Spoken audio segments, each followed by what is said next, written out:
so very much for checking out today's Sportsline Podcast on CHCH and the Parrot Media platforms. I'm Bubba O'Neil. For those who are unfamiliar, every once in a while there's just so much going on in the professional sports world that we put a pause on the amazing personal, local sports stories this region certainly has to offer, and we turn it into what I like to call the Sportsline Square-Off. For today's edition, let's bring in a fella who's known very well on this network and maybe even this couch now on the AM hours. Yes. Rick Zamperin, great to sit there with you and chat it up and chop it up with the sports world. I can't wait. Usually I'm interviewing guests. It's nice to be the interviewee at this point. So, yeah, we're going to have a lot of fun. Well, hey, let me ask you first off, are you having some fun?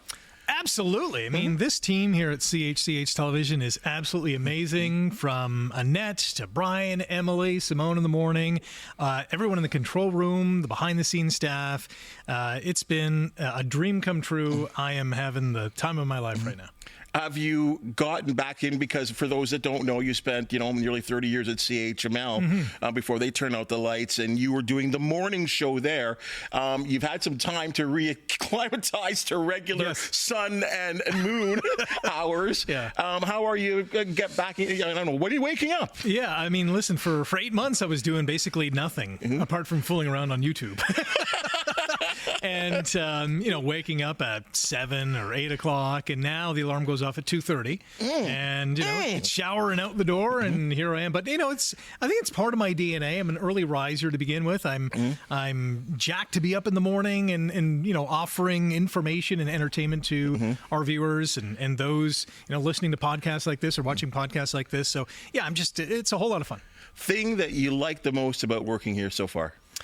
I would say, and this is very different to radio, at least in my experience in radio, is that working in television is much more of a team-reliant factor, if I can put it that way. In radio, at least for me, you would do a lot of the work, compiling newscasts or doing your own reports and then working on that, writing web stories, and you would have almost total control over everything. Here, you need a lot of other people to make this magic happen, and I really get a kick out of that because, it takes a village, right, to raise a child. It takes a village to put on a great TV broadcast. And how about your co-host? Oh, she's amazing. Isn't she great? Yeah, top shelf. Annette Hom is a legend in this community, a legend here on CH. Such a pleasure to work with. Knows her stuff, has great connections in the community, and I think we're getting along okay. You guys look great together. Thanks. And I know the whole team actually has always been very, very solid. Yeah. Every day it just seems like, and of course, this was a transition for you, as you said, from radio to television, and every show, at least I look at, I'm like, look at him, he's getting more and more comfortable. Yeah. So that's great to see. Yeah, I think day one it was like, don't F it up. And then ever since, it's just like, have fun. Right? Yeah. Well, that's morning show. That's what morning show TV is supposedly all about. Yeah. How about having some fun? Let's talk some sports here. Okay, yeah, I know that's what deep down, and I know there's some Tiger Cat stuff here we'll get to maybe near the end of the podcast. I would like to bring something up about that, but let's talk some sports. And I know the Edmonton Oilers, it would have to be a complete disaster, folks, for them not to reach the Stanley Cup final now for back-to-back years. So I know they're up 3-1 currently in the series. I just can't see them losing 3 in a row. I don't see it happen. No. So I must ask you this question, because now it's collecting. It was a topic last year, but I think it's even bigger this year, probably because it does look like they're going to be here for the back-to-back years. We haven't won, at least in this country. The Cup has not been in this country since 1993. It's a long time. Are the Edmonton Oilers Canada's team? I think by default they are. Maybe not to all fans, because if you cheer for the Flames, you're probably cheering, against the Oilers every moment that you can. And you might be able to say that for the Canucks as well, and maybe even the Jets. Western Canada, probably very anti-Edmonton at this point. But when you go, east of Manitoba, it might flip a little bit. But me as a Leafs fan, I'm sure there's Habs and Senators fans and maybe some fans of Canada's other teams who are secretly cheering on the Oilers because, it has been over 3 decades since the Cup was claimed by a Canadian team. And that's far too long. And I know that, all the teams that have won the Cup since the Montreal Canadiens in 1993 more or less have more Canadians on their roster than any other nationality. The fact of the matter is that it's an American team winning. It's an American city getting to celebrate. So it would be nice for the Oilers to, reclaim the cup for Canada, so fans in this nation can say, yeah, one of our teams actually won this thing. I'm actually shocked that you just said that. Really? You as a strong Maple Leaf fan who, when Maple Leafs go out west, whether it be Vancouver, Calgary, or Edmonton, I think Edmonton, maybe Vancouver's probably the worst. They boo you. They boo your ass pretty bad. They don't want you in the building. Rightfully so. They don't like you at all, right? And they want to beat you, right? I mean, we get these all Canadian matchups, I mean, the fever pitch, and I'm saying the games that are outside of Toronto, right? The fever against Toronto is pretty hard. Oh, yeah. So I would have thought that really you would not have, gone against that. Like, I get it. We were seeing commercials on TV. I think the pizza company, they're out there, go Canada. Right, I get it. They're jumping on the bandwagon. Yeah. But I'm surprised that you feel that way about that, because I think there's this sort of feeling that, you know what? For everything you just said there, that there's so many Canadian players, say, on the Florida Panthers roster, who are the defending champion, Waterdown's Carter Verhaeghe, just down the road here, right? That it doesn't matter. It doesn't matter who you cheer for, because there's so many Canadian players. The cup may be coming to your very town regardless. Yeah. And, once the Leafs get booted, and it's either the first or second round over the last number of years, I usually gravitate to a team that has a great story, or maybe one of the Cinderella teams. That hasn't really been that, in this year's playoffs. But, if I'm engaged by a player or a backstory, whether it's a head coach or whatever, I might begin cheering for that team once the Leafs are gone. But again, it's been so long since a Canadian team won. I think it would be cool to, for this country to kind of celebrate that. Now, mind you, as a Leafs fan, I'd prefer for the Leafs to be the ones to break that long Stanley Cup curse, but it's just not going to happen, and not going to happen this year, obviously. But, Edmonton's in a great position. They have two of the best players in the world in McDavid and Draisaitl. If Stuart Skinner can be good Stu as opposed to bad Stu, they have a great chance to win. I think this is all part of your master plan. And many Maple Leaf master plans. You just said it. You said, let's be really nice to Edmonton, because Connor McDavid is going to be an unrestricted free agent in 2 years. Oh, wouldn't he look good in blue and white? But listen, so Mitch Marner, and I know we're going to get into this, if he leaves the Leafs this offseason, that's a lot of cash for the Leafs, and with the cap going up, to say, hey, Connor McDavid, when you are a UFA, we're going to just give you $20 million a year and come down to Toronto. I'm sure teams are contemplating it. If Connor McDavid hits free agency, which I don't think is going to happen, because he loves Edmonton, loves playing with Leon, loves the team, and if they win a cup, he's not leaving. But he loves cash too. Well, that too. If he becomes a UFA, there's going to be 32 teams. Grabbing a crowbar to jack open the vaults to give it to this guy. I would believe right now there are teams looking at this financially, maybe even thinking of taking somewhat of a year off. I mean, I'm not saying tank, but let's get ready for the free agency and really the free agency period in 2026 at the end of that year.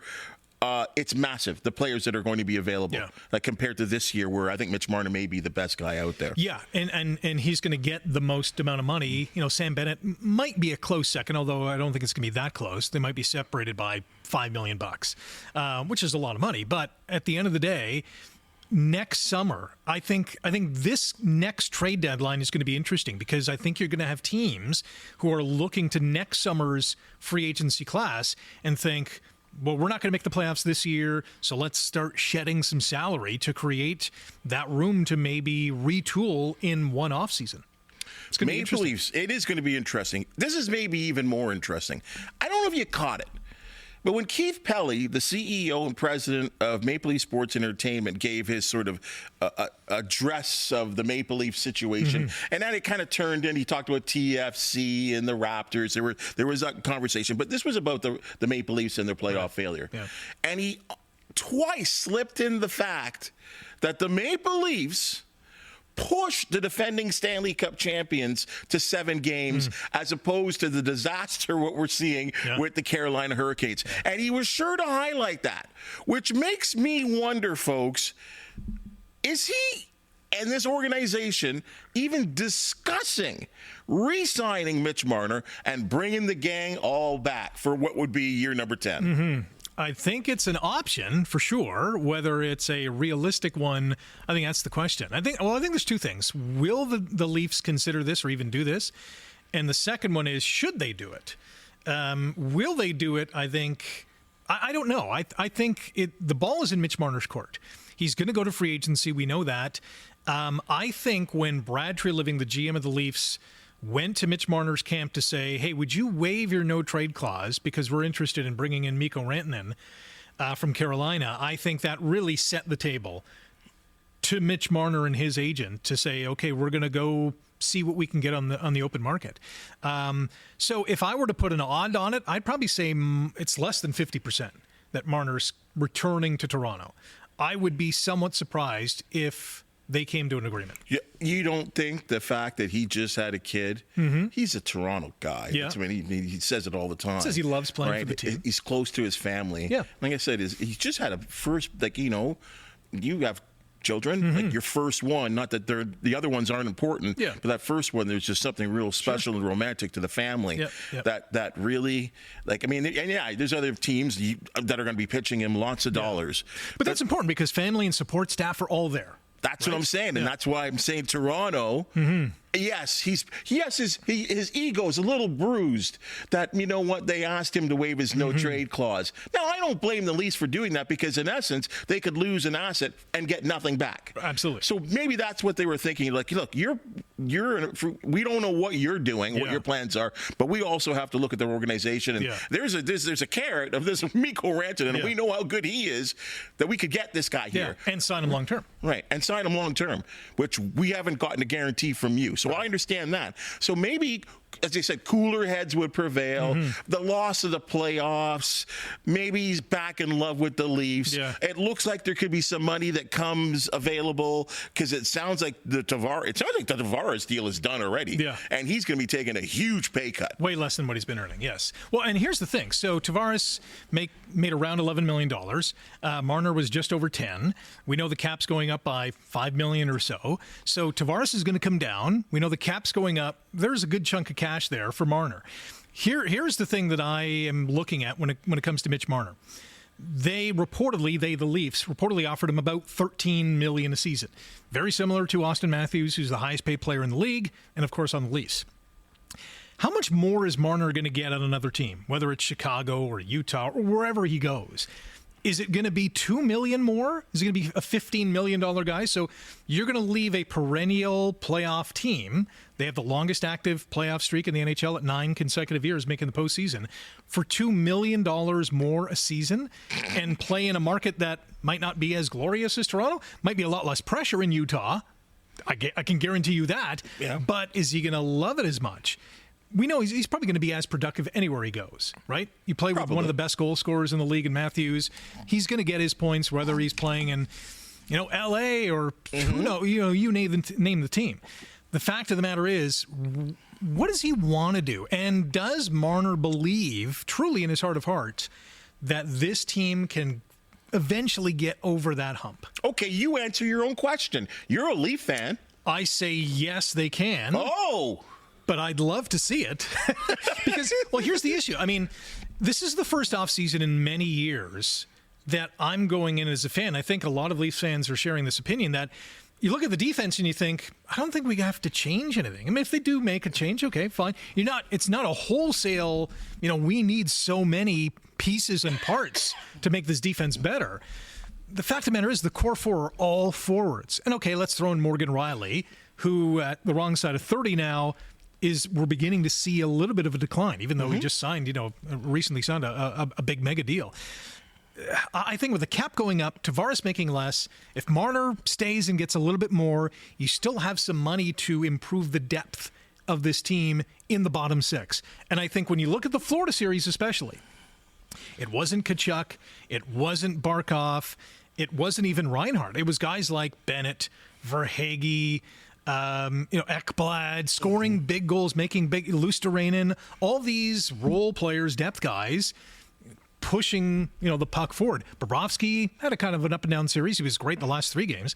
Goaltending's not the Leafs' problem. Well, no, they got 2 solid goaltenders. There's no worry there. It's really that bottom 6. So I think that's the message that the front office presents to Marner to say, listen, for $2 million more, like, stay here. We're going to have a better team depth-wise. I can't believe I'm hearing Let's go again, core four. I think that's the message. Now, whether Marner says yes or not, that remains to be seen. I really doubt he's going to be back. Rick, people were throwing shirts and jerseys on the ice. They're burning them. They're disgusted. Yeah. They blow it up. Blow it up was the words. I think I put blow it up as a neutral, and I think you liked it. I did like it, yes. You liked it on Twitter. I wouldn't blow it up. I think Marner's the only piece that would go, right? But if Marner re-signs, the top line is still Marner, Matthews, Nyes. And they didn't do much in the playoffs. Nyes has got to get some money, too. Nyes is going to get some money, too. But he's not going from, league minimum to $10 million. He might go to 6, 7, maybe 8 million, knowing the Maple Leafs. Beware of the offer sheet. That too. But he has to accept the offer sheet too. And he has said that, listen, he loves playing in Toronto. I think he sees a good future as Auston Matthews, left winger. I think it's convincing enough for him to stay with his Arizona buddy. Stay for a cool $7 million. Stay tuned, folks. Holy mackerel, the Leaf drama at every end of the season. That's the and this one, though, as you said, with the Marner narrative, it really is the most interesting. Also interesting is Hamilton's Shea Gilgeous-Alexander. Oh, yeah. NBA MVP. It's crazy. We saw this coming. Oh, yeah. But the fact, when it actually happened and they had the announcement and he raised that trophy, look, we had a guy from Oklahoma talking on the Sportsline Podcast talking about the importance of it and how he's beloved by the community, and of course we really appreciate what's going on here. But looking even bigger picture at the team, they very much like the Florida Panthers, very much like the Edmonton Oilers. They're in a real good position right now, up 3-1 in their series to advance to the NBA Finals, I think for the first time since 2012. Yeah. A completely different team. Yeah. He is the leader at 26 years old of this team, and everyone else is younger than him. It's amazing to think, because this team could be good for years. But looking at him right now as a legacy, or what we might call the GOAT, is he the GOAT of Canadian basketball? So I would consider the GOAT right now to be Steve Nash, and I know that a year ago Shea said that Steve Nash was, still the GOAT in his mind, and I think he's correct in that. But Steve Nash never won a title. And if Shea at 26 years of age wins a title, he's got an MVP. Nash had 2, right? Back to back. He was an 8-time All-Star, I think it was. Beat Shaq one year. Listen, Shea is trending in the right direction. There's no doubt about that. And I think he's only 26. He could legitimately play for at least another 10 years, if not even more than that. LeBron's playing, he's 40, right? So let's just give Shea another 10 years. He's already accomplished so much in his first 6, 7, 8 years in the league that I think one day he will be the GOAT. I can't put that crown on him now, but the narrative will change if they do win the NBA championship. And, they're one game away from eliminating Minnesota to go to the final. And then they're going to play probably Indiana, who's up 3-1 on the Knicks. And that should be an interesting series. But I'm going to be heavily favoring the Thunder in that series. And I think odds makers will as well, even though Indiana's playing some great ball. You're 26, you win a title, you're the MVP. That's climbing the ladder a couple of rungs. I think he's the greatest already. Already. Just based on what he's shown on the court. Exactly. I mean, I think, they're two different types of players. Let's establish that. Yeah. They're two completely different types of players. Shea is I think a better all-around player. Nash was a great distributor. He was a great distributor of the basketball, amazing with his hands and his ball skills. Was the pilot of, what was a superstar Phoenix lineup for most of his years when he was really, really good winning the MVPs. Yeah. I don't think Dallas as much, and the Lakers, he was kind of old and whatever. It just wasn't happening there. But I think when I look at basketball skills, if I said, here's the ball, 10 seconds left, win it for me. I think Shea wins the game. Yeah. I don't know if I think Steve may be looking. And maybe could pop a 3-point. I just think his overall basketball skills are better, and I think can reach a higher ceiling at the end of the day as well, too. Yeah. And like you said, right now, favorites to win it. Now, it's got to be done. The job's got to be done to win an NBA title. And I think, to me, if that checkbox is checked, then it's over. Mm-hmm. But what I see right now in leading a team, remember, too, the NBA West, it's tough. It's a gauntlet. It's tough. Yeah. As it was when Steve Nash was playing, too. Yeah. And I'm not trying to take anything away from Captain Canada. It's amazing. And I also look at it, extend it too, that both have, in my opinion, revived Canada basketball. Mm-hmm. So the whole package, to me, I know it's tough to compare. Yeah. But I think Shea's the guy. Yeah. Listen, if I'm picking a team and the last two players are Nash in his prime and Shea right now because he's in his prime, I'm probably picking Shea just because he can do a whole lot more, right? The other night, he was one rebound, I think, shy of a triple-double. Yep. Right? And he had 40 points. Career-high 40 points. Yeah. 10 assists, 9 rebounds. 9 rebounds. And on the road. On the road, hostile environment, playoffs, so high intensity, coming off a game in which he scored 14, I think the game before. They got whacked by 42. Yeah, so he's able to, flip the switch. The other thing, too, is that, Shea can do, as you said, so many things well. He can distribute. If he's not hitting the shots, he's finding J-Dub or he's finding Holmgren or whatever the case is. Like, he's able to connect with his teammates. He plays great defense. He's on an historically amazing defensive team, the Oklahoma City Thunder. And they can beat you so many ways with so many different players. And he just seems to have that it factor as well. In the clutch, he's going to hit the shot. And Steve would too, but I'm seeing things from Shea that we haven't seen in a long time. And let's not forget, he's the first Canadian to win the NBA scoring title. That's never been done. And Nash would have never done that. No. So that's a big check mark for him. 32 points per game. That's insane. That's Jordan stuff. What has he got? Like 70 or 80 consecutive games of 20 in the regular season of 20 plus points. Yep. Those are historical numbers. Now you're talking about the best in the game to ever do that. So yeah, when he wins the championship, and I think he's going to win at least one more MVP. The way he's going, the team that he's on, I think so. They're going to accumulate probably the most wins in a few seasons in a row. I wouldn't be shocked. Then I'll say, lock, stock, and barrel. He's the greatest of all time. Yeah, it's funny that you bring up a couple of those statistical stories because I keep seeing it on like the ESPN. We're both on X and the ESPN stat.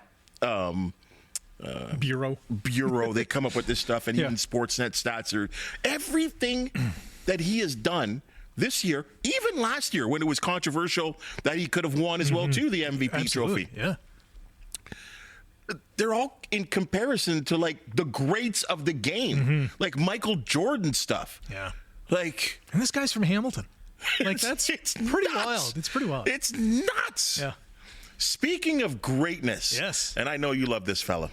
Oh yeah, Cristiano Ronaldo. People are like, why are you talking about Cristiano Ronaldo? Well, he went to X, or at least social media or Instagram, and said this chapter is over.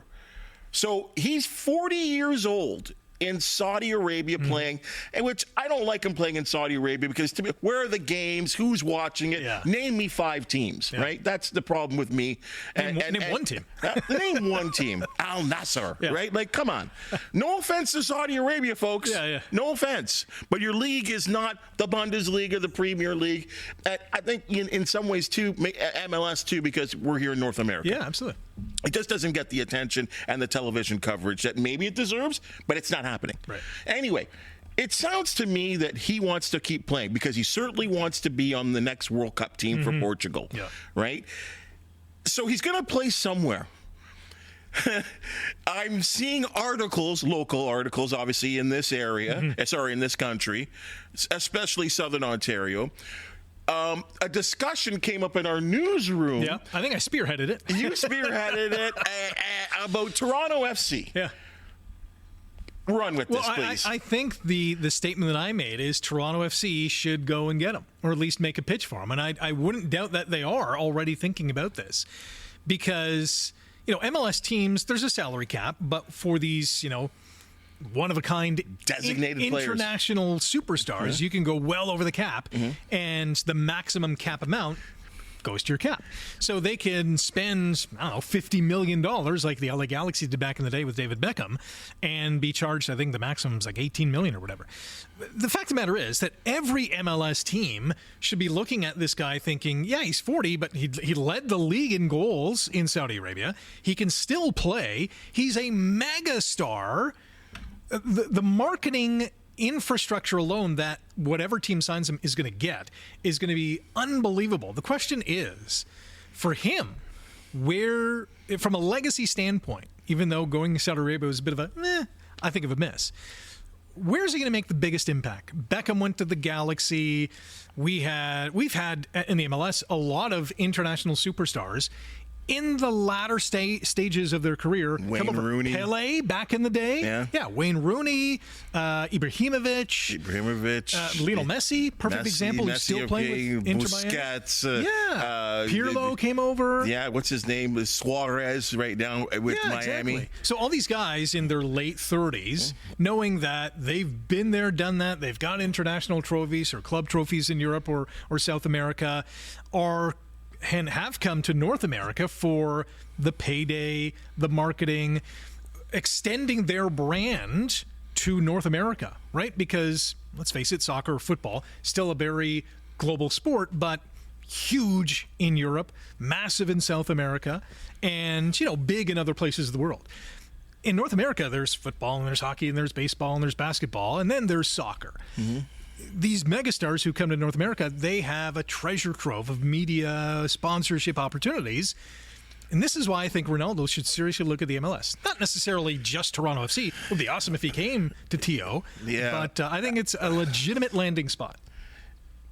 But you just want him to go to Manchester City, is what you no, because he played for United, so I don't want I don't want their trash, right? So I look at this in two ways here. I see him as that kind of guy, and I said to you, I bring up Michael Schumacher, because there was a time of his career his domination in F1 was so incredibly massive. It was ridiculous. It was ridiculous. People stopped watching races. Yep. It was that insane. And I saw him on 60 Minutes, and he was asked, why don't you come to America? Your brand, as massive as it is worldwide on the other side of the Atlantic Ocean, would be even double here. And he says, I have nothing to prove in North America. And I think he actually even said a comment or two about IndyCar racing, which a lot of people didn't like. And I'm wondering if Ronaldo is that kind of guy too. This massive worldwide football star who looks at an MLS and said, that's a downgrade for me. Look at me. And like you said, leading score. If I remember correctly, last check, 30 matches, 25 goals.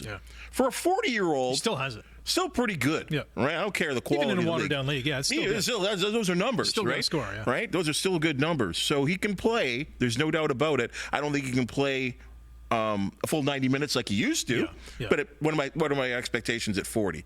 Now, it would be so TFC to go do this, right? They've done it before. Bernadeschi, they've tried this before. I said Defoe, like this. They've tried this stuff before over the years. Bradley, getting Michael Bradley, that was a good player for his time. And Jovinko. Jovinko was unbelievable. In fact, maybe a little underrated. You know, certainly the Italians didn't seem to like him, or at least the Italian national team. I don't know. What are your odds that he signs with like Benfica, right? Goes back to a Portuguese side. Right? Goes back home. He's the wonder kid. Well, and that's the thing. Like, I mean, to Swan Song, to me, that makes more sense. Right? Now, I also realize, and correct me if I'm wrong, someone will, this is the way it is in this business, but I believe I've read that the largest Portuguese community outside of Portugal is Southern Ontario. Is it really? Yes. It's kind of like Italy, the largest Italian very similar to Italy. And we're looking at metropolitans like New York City and whatever. Toronto's the place. So he would be celebrated here. He would be celebrated here. And I'm trying to imagine him like coming in the airport and what a wild scene it would be, right? So again, stay tuned. You are the new play-by-play announcer on Ticats Audio Network for the Hamilton Tiger Cats.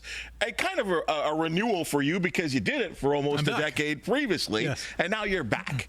So, I mean, not that you were ever not into the CFL because you did the fifth quarter, you covered it on CHML, you've always been in tied with the Hamilton Tiger Cats. But looking at the CFL, and you know a lot of the good and the bad of what's going on with the Canadian Football League. Yeah. New Commissioner Stuart Johnson comes in here, takes over from Randy Ambrosie after a 7-year stint, if I remember correctly. Yeah. What is his first order of business? Or at least, if not first, most important order of business for him? Well, I think he said in his opening media conference that his most important thing is to listen, right? Listen to fans, listen to owners, listen to players, kind of be a sponge to figure out, where he should take this league. I think if I'm the commissioner, and I think this is what he's going to do, he's going to look at the 9 teams and see strong ownership in every community, even the community-based teams in Saskatchewan, Winnipeg, like solid.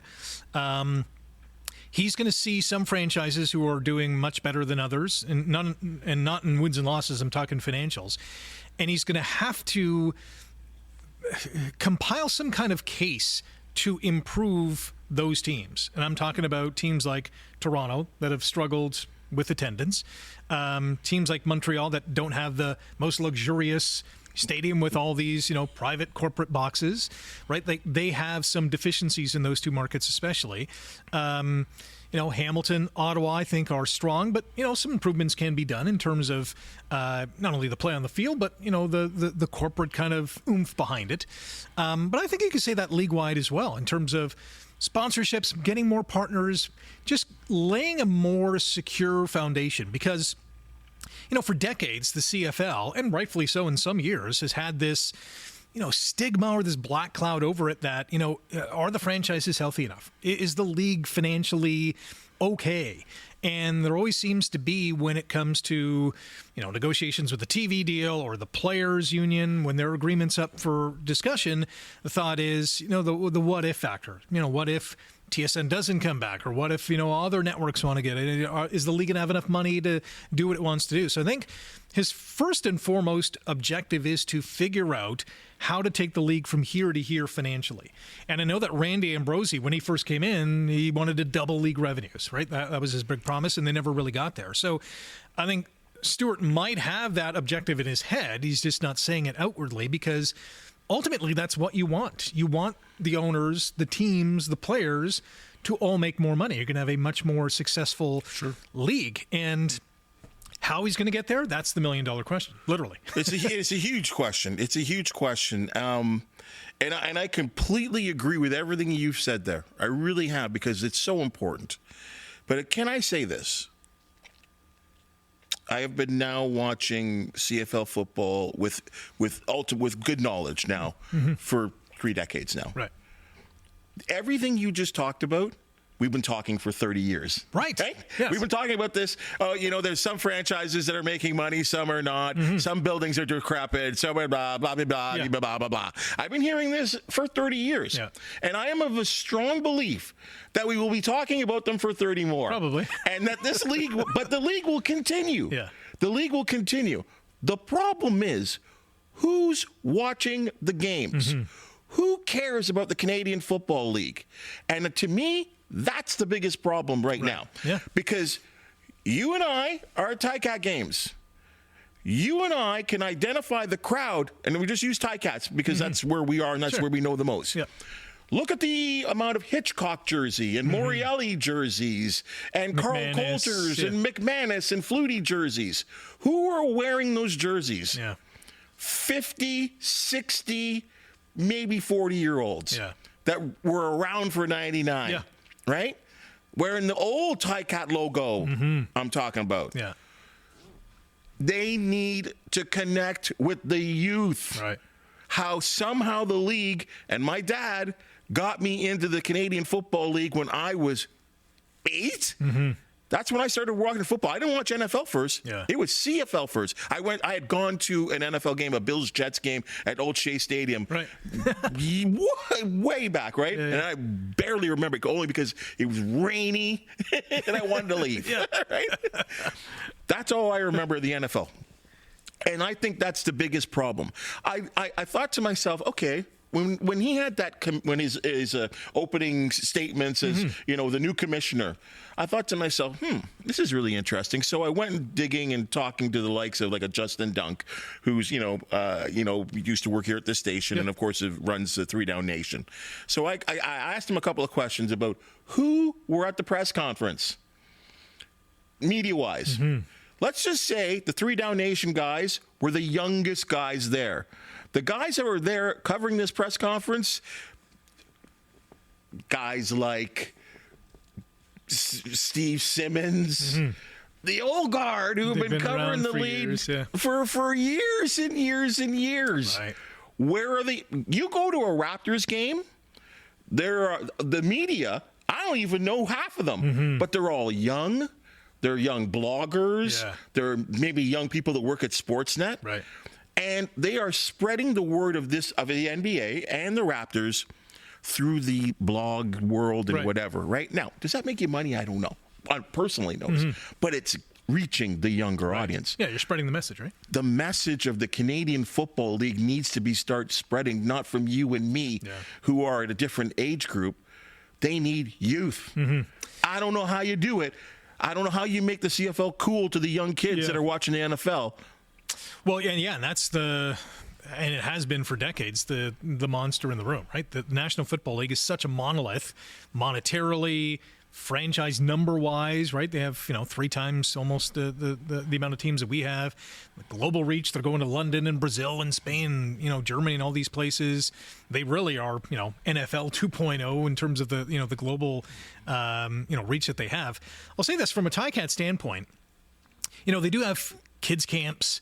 They do have, they're getting into the flag football craze, which all teams are seem to be, kind of diving into. The Around the Bay Road race this past year, or I guess last year, finished at Tim Hortons Field. So, if there was some younger kind of sports enthusiasts, they might say, hey, we might want to check a game here sometime. I think the Ticats and the league has to do a lot more of that. And they have to, and I know players go into schools and read books and talk to kids, and that's important because, you're a 5 or 8 or 10-year-old and you see this massive humanity in your school wearing a cool jersey and it's nothing better playing for the local team. You're going to say, hey, Mom, Dad, can we go to a game? And that's how you get the kids kind of ingrained. And to that, if you also have a good, exciting product, when that family does go to the game, they're going to say, you know what, this is fun. Let's buy a flex pack or let's buy some season tickets. And that's how you kind of get the ball moving. Easier said than done, right? You have to make those touch points early on in a child's life to say, this is valuable. This is important to the community. So, kudos to the Ticats for trying some of the things that they have over the years, but they got to do more of it. And every team does, really. I think every team does. Yeah. And you're right. You got to get them young. But it's got to be consistent. That's the key. It has to be consistent. Yeah. And it has to be consistent with not just the young, the adolescents. You got to get, because it's got to carry. Because I find that's where it kind of drops off. Yeah. When young sports fans start to have options and somehow the CFL, I feel like I just don't see enough young kids walking around. Look, the Argos just won the Grey Cup, right? And I don't know how many people in the GTA do you see walking around?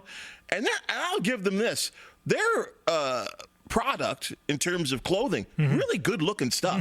The double blue and the dark blue, it looks good. I hate to say it, it looks real sharp. Yeah. I see a lot of hip hop guys, hip hop stars in the States wearing this stuff. Yeah, and but it almost seems to be uncool for teenagers to kind of wear that. Oh, I don't want to cheer for the Argos. Yeah. I'll wear a Bills jersey. Yeah. I don't know what you do. Yeah. There are people smarter than me.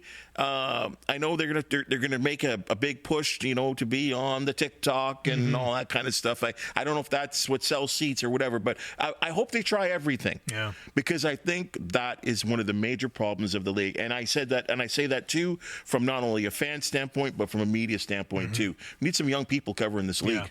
Right? How much do you think a factor is in terms of, I don't want to say player loyalty, but, Simone Lawrence spent 10 years with the Ticats. Those examples are few and far between. Huge, right? Huge. Players come in, they have a couple of good seasons, they're either back in the NFL or they're going to, you name the other CFL team, BC, Cal, whatever the case is. There's so many, and it's really it comes back to the financial situation. Teams only have so much to spend. There's only so many dollars in the pipeline in terms of league revenues or team revenues that players look for the biggest ticket possible come free agency, and you can't blame them. No. Professional football careers are short. Go where the money is in many cases. So you don't see those Garney Henleys who are here for 13, 14, 15 Legends. years. Yeah. I think that plays a part in it, especially with the jersey thing, right? You buy a Shamar Bridges jersey, and he's here for 3 years. God willing, maybe it's 5 or 10. That'd be amazing. Maybe 2. It could be. Yeah. And, suddenly you're like, now I got to buy another jersey. I'm just going to hang on to this one or just keep it in the closet, and I'll grab my Paul Osbaldiston jersey. Because he was here for a long time and did some amazing things. Well, I see where you're going here, right? So I'll say it. This 1+1, it's disastrous. It's the how anyone in the league, and I'm talking from a PA standpoint and from a league standpoint, can't see that this is a complete disaster for the league, right? When you talk to someone that doesn't like the CFL or complains about, one of the number one things they say is like, well, this guy, I heard about this guy, he's played for 8 teams. Yeah. He's like a Kevin Glenn. I'm going too far here. But I don't know when people are coming and they're going. Yeah.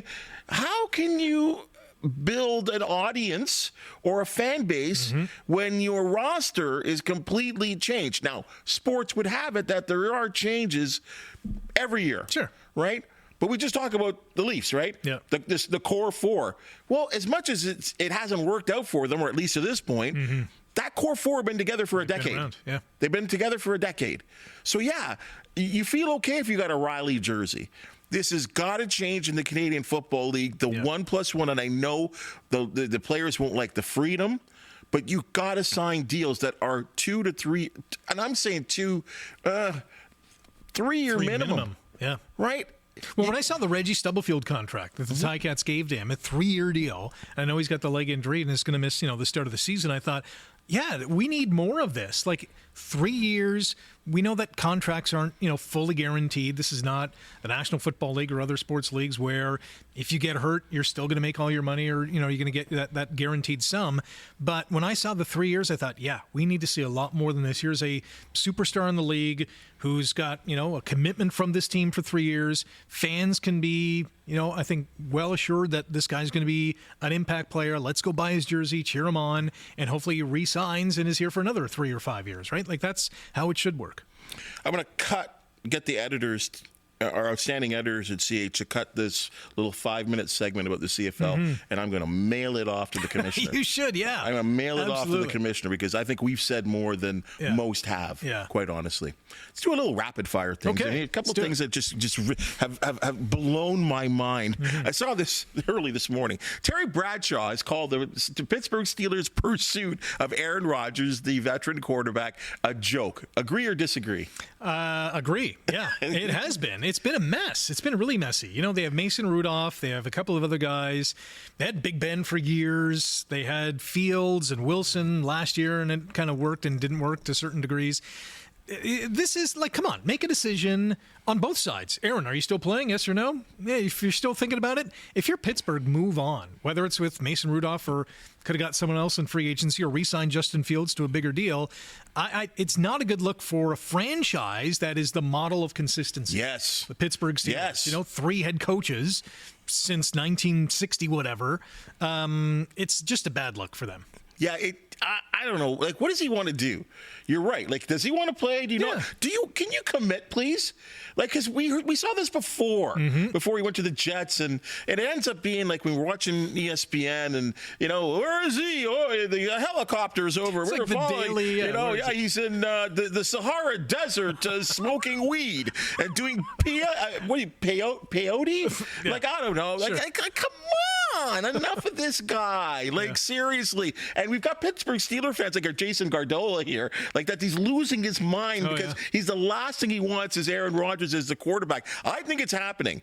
I think this is just, honestly, I think this is the big ploy for him to avoid mini camp and voluntary camp. You're probably right. He's just 40 years old. I want to do this. And maybe in about a month or so, he'll sign the deal. But from Pittsburgh's standpoint, is he going to be in for 1-2 years and then done? I don't know. I don't know. Like, maybe there's a quarterbacking problem in the NFL. Like the fact that Certainly people are, like, they're chasing down this guy, I don't see it. Yeah.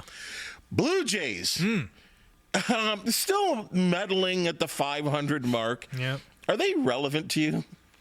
Not as much as they have been in the past, I'll be honest. I mean, I still watch the games. I still listen to the games. I still cheer for the Jays, being my hometown team. But, yeah, I don't know. The whole Vladdy thing in the offseason and saying he wasn't going to sign a contract, and then he does sign a contract in season. It was just weird. I'm not a big fan of Shapiro and Atkins. They really haven't done. You're not a big fan or not a fan? Not a fan. Yeah, let's remove the word big. Not a fan. I mean, it's kind of been a middling franchise for several years now. Yeah, they've made the playoffs in the past, but it's been one and done. They haven't really made a big charge since the Jose Bautista era kind of ended. I'm yearning for more, and this franchise is not giving me much.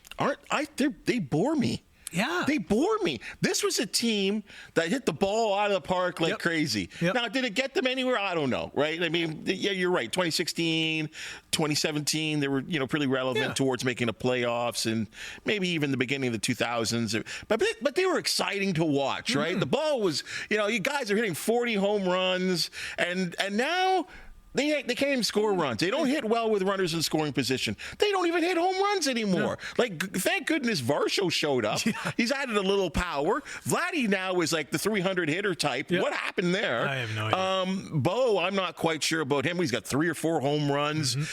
Santander. Okay, maybe not. You're right. Maybe that's the proper word because I don't want to say bust. Yeah. Right now I'm hearing he's got a bad hip. Yeah. Home run hitter, bad hip. That's a problem. Yeah. Right? You go out there. I remember they made all the noise about Scherzer. Ask anyone in this station here. I said he's going to make his first start and he's going to end up on the DL. And it's exactly what happened. I texted my brother the day they signed him. I said, over under a DL stints 3.5. Go. Under, but one big long one. Absolutely. Right? Yeah, I don't know. And you're right. The whole thing. And it's the only franchise I actually care about the general man, or care to talk about the general manager and the and like the whole structure there, because I don't know who's happy with those guys. Yeah. Why are they still there? Atkins is last year. Like there's got. I mean, if they finish third, which they're in right now, I think there's got to be changes. I mean, this team has to go in a different direction. Yeah.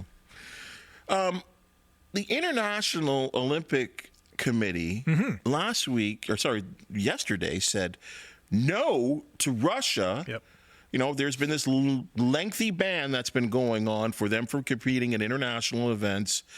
But they will not be able to compete as Russians, players, participants for the 2026 Olympics. Your thoughts there? Well, certainly disappointing for the athletes because I would assure you that, some of them, maybe many of them, maybe all of them are against, Russia's invasion of Ukraine. And that's what this IOC decision is based on. Since Russia has invaded Ukraine, the IOC has said, listen, you're not going to compete in major international events as Russian athletes. We've seen it in hockey over the last little while.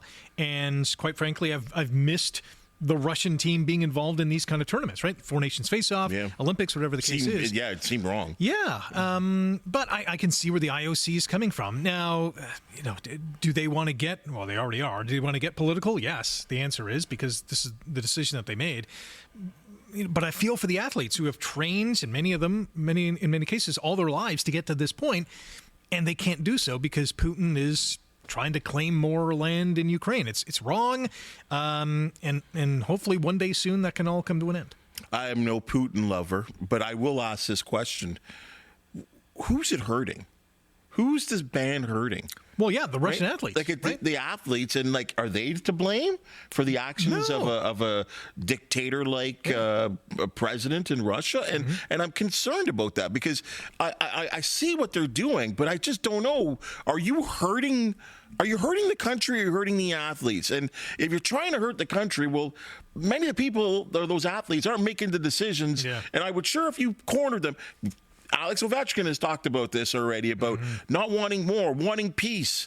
But even though Putin is his good friend that that's dropping bombs, I don't know if it I mean, already it hasn't stopped Russia from doing anything, right? From war-like zero stuff. impact. Like I don't know. So what are we doing here? Yeah. Right. And I also thought that Olympics was supposed to be 2 weeks of peace. Yeah.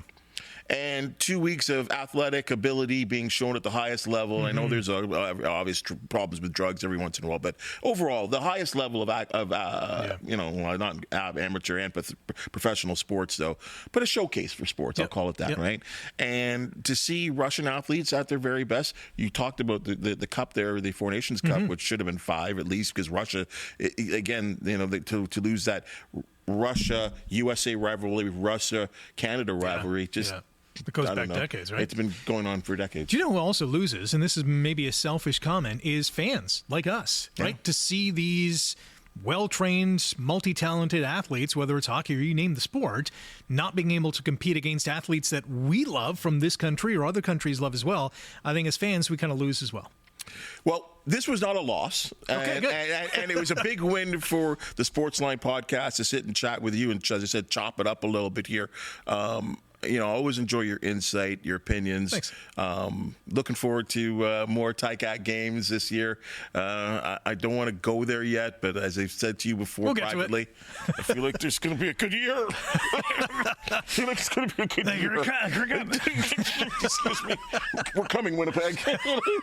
But appreciate your time, Martin. Yes. Thank you very much. All right, folks. Thanks for having me. That's your Sportsline podcast for the day. And if you've just seen and heard, we love talking sports. If you do know of an athlete, team, or event to promote the Sportsline podcast, you want to hear from you.